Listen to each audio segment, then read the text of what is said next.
Eh bien, bonsoir et bienvenue sur l'espace dédié au site mécaniqueuniverselle.net. Le site qui s'efforce de démontrer que l'humanité dans son ensemble évolue vers son ultime perfection. Alors, cette perfection, vous pouvez aller lire sur le site Mécanique Universelle à quoi ça correspond. Sinon, globalement, schématiquement, on pourrait dire que c'est la création du paradis. On crée un paradis, une sorte de paradis terrestre. Le paradis tel que l'humanité peut se l'imaginer, l'ensemble humain.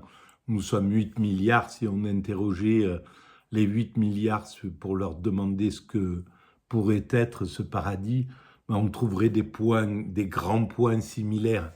La paix universelle, la fraternité, la fin des frontières, un salaire universel, enfin, ou la fin même de l'argent, des valeurs.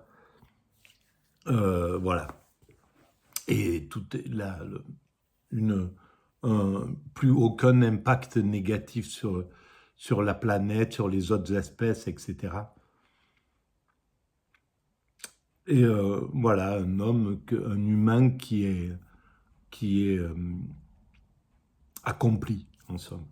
Et alors, sur la mécanique universelle, j'essaye de démontrer que ça inclut aussi l'état d'extase facile, la capacité à vivre l'état d'extase, de nirvana, de béatitude, d'éveil, peu importe comment on appelle cet état subliminal, mais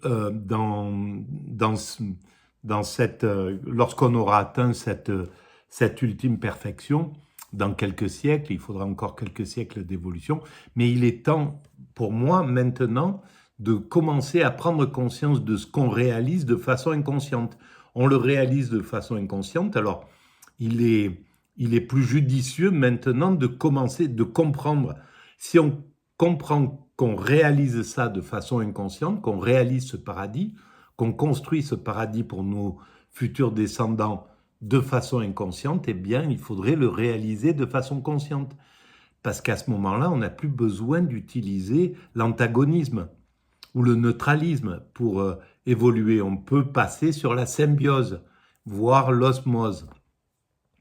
Voilà, ou le commensalisme, c'est-à-dire le fait de s'apporter mutuellement, voilà, au niveau continental, hein, maintenant on est au niveau continental, que l'Occident puisse écouter et recevoir des continents comme l'Afrique, comme l'Asie, l'Océanie, etc., des grandes sagesses, qu'on puisse commencer à rabattre un peu notre narcissisme et puis travailler de concert, puisque le but est global. Il n'est pas pour une petite partie de l'humanité qui atteindrait sa perfection pendant que les autres restent à la porte du château. C'est impossible, parce que cette perfection, c'est la sagesse et c'est la naïveté absolue, en fait. C'est le fait d'être contemplatif. Donc un contemplatif, un monde contemplatif ne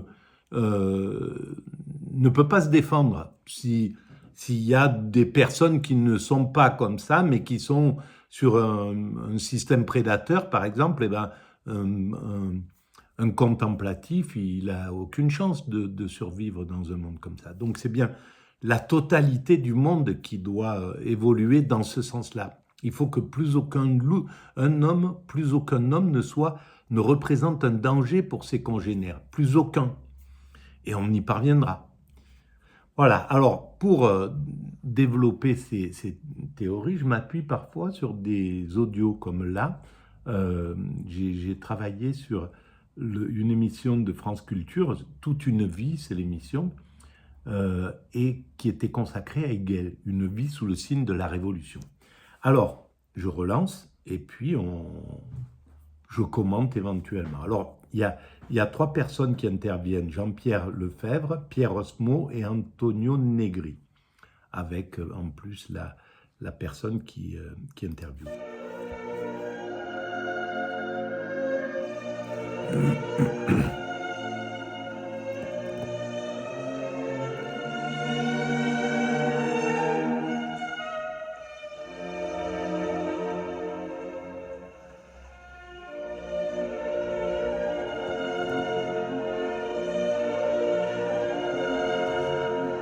Friedrich Hegel, conservateur étroit ou révolutionnaire? Philosophe de la modernité ou théoricien de la révolution bourgeoise? À la fin du XXe siècle, plusieurs interprétations de l'œuvre de ce philosophe allemand s'affrontent.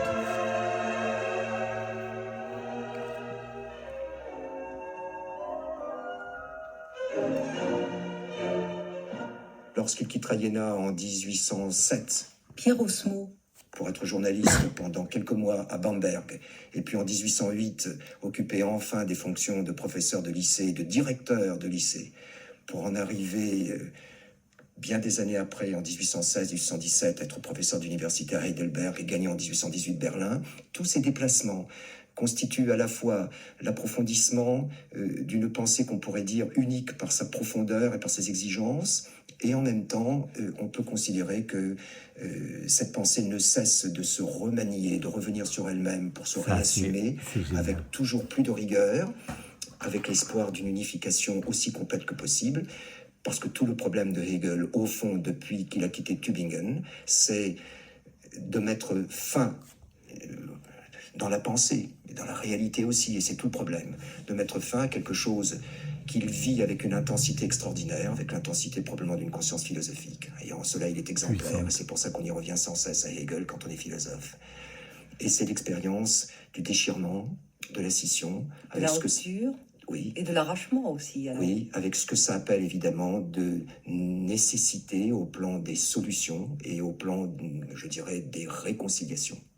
Et peut-être que toute la philosophie de Hegel est tendue en effet entre une expérience de la scission et d'autre part une recherche acharnée au plan philosophique de la réconciliation.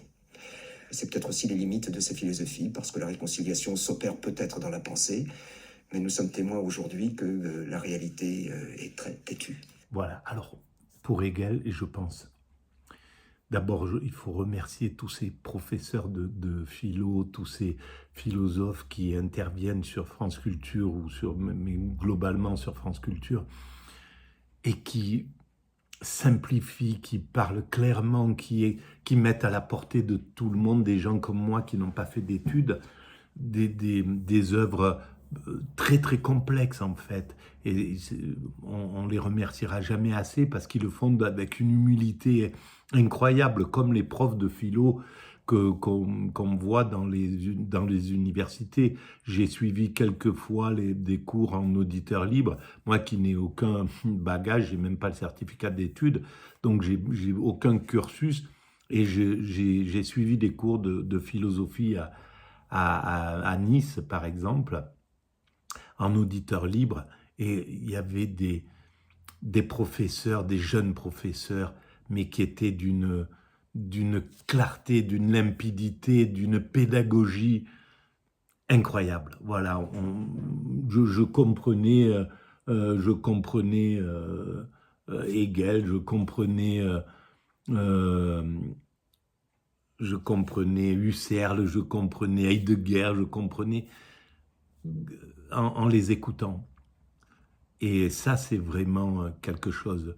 Entre autres, Monsieur Lavigne, je pense à lui et je le remercie de tout le travail qu'il a accompli à l'université, qu'il accomplit encore, je suppose. Donc, voilà. Et donc, je découvre en même temps que vous, ce qui est dit, même si je l'ai entendu un peu peut-être dans la nuit, mais en somnolant, donc je m'en souviens plus du tout de ce qui est dit. Mais là, ce que ça soulève comme question, c'est que donc Hegel voulait réconcilier les choses qui étaient des scissions. Ben, on le voit justement, j'en parlais tout à l'heure, de passer d'une évolution par antagonisme, voilà, en gros, il y a 5 grands types d'évolution. J'ai découvert ça à travers ma philosophie, là. C'est que soit dans les cellules, les cellules, les premières formes de vie qui sont en interaction, elles se comportent de 5 manières différentes. Il y a 5 possibilités. Neutralisme, deux cellules ne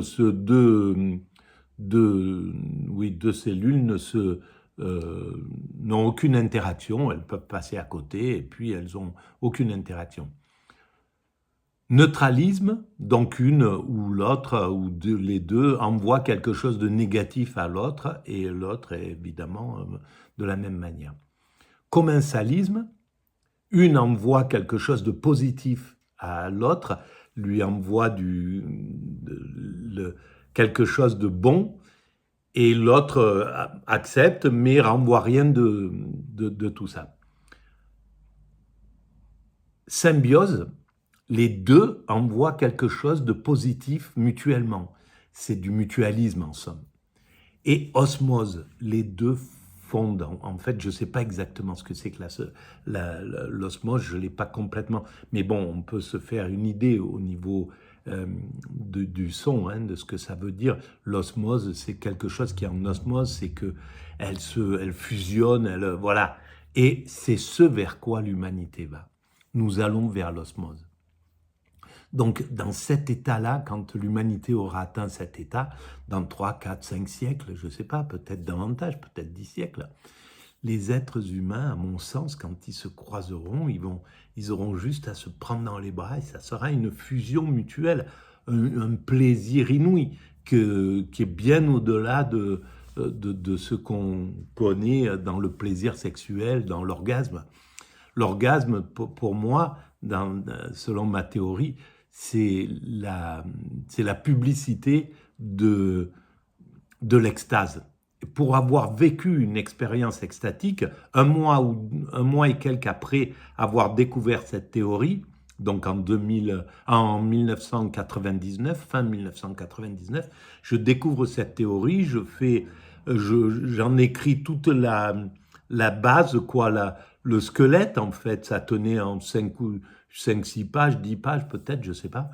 Et puis je ne me sentais pas capable de poursuivre ça, mais j'avais le sentiment d'avoir accompli mon existence, que ce pourquoi j'étais fait était accompli. Je n'avais pas encore de vision spirituelle, mais je me sentais complètement libre, parce que comme si j'avais achevé mon existence.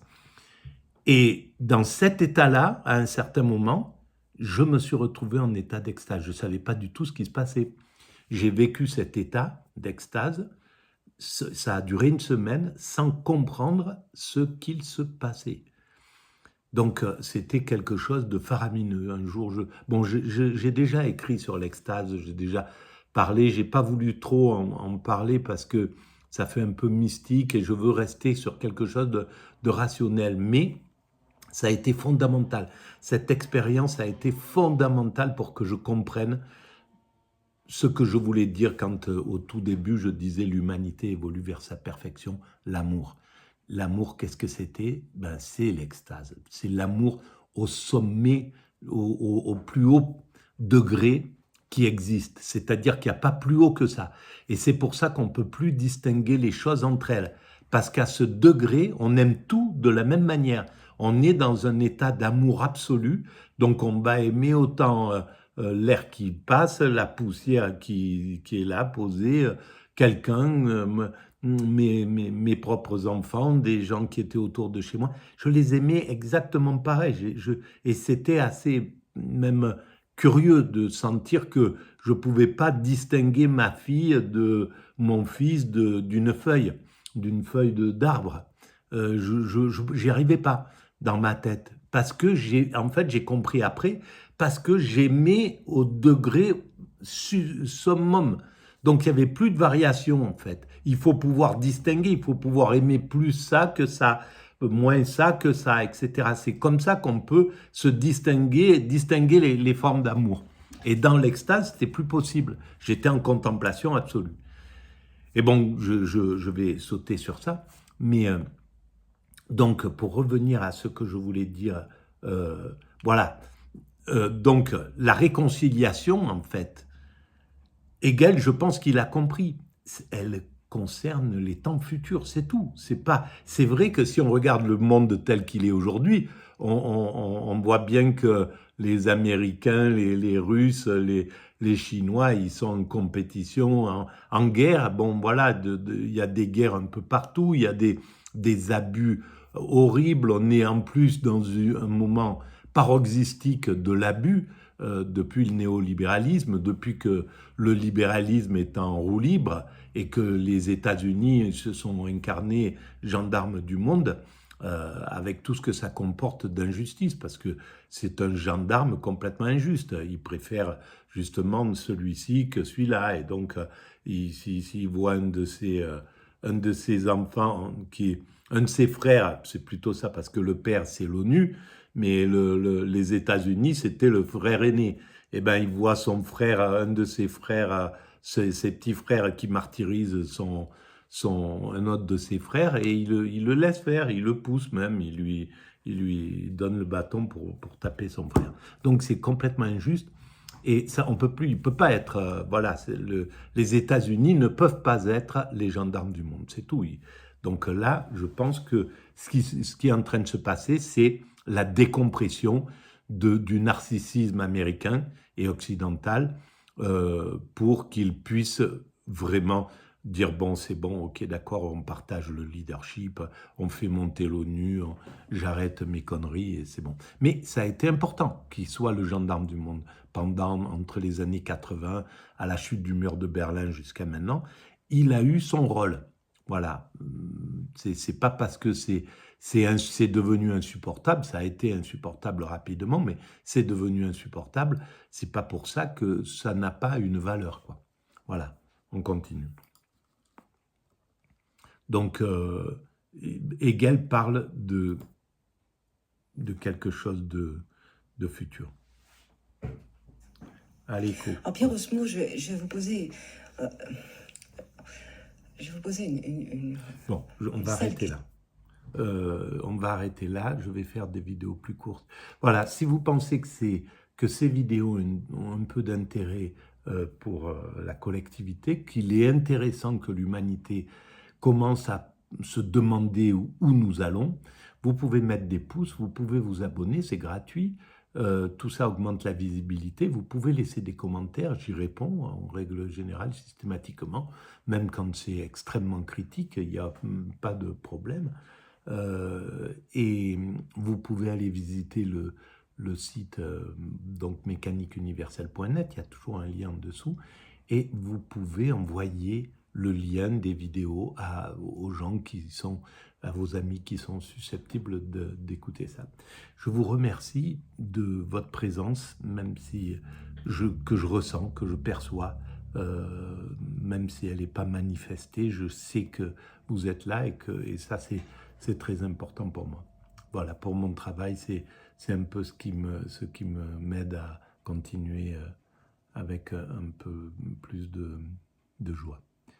Bien que là, elle est un peu tombée ces jours-ci, mais c'est ma faute. C'est juste, voilà. Au revoir.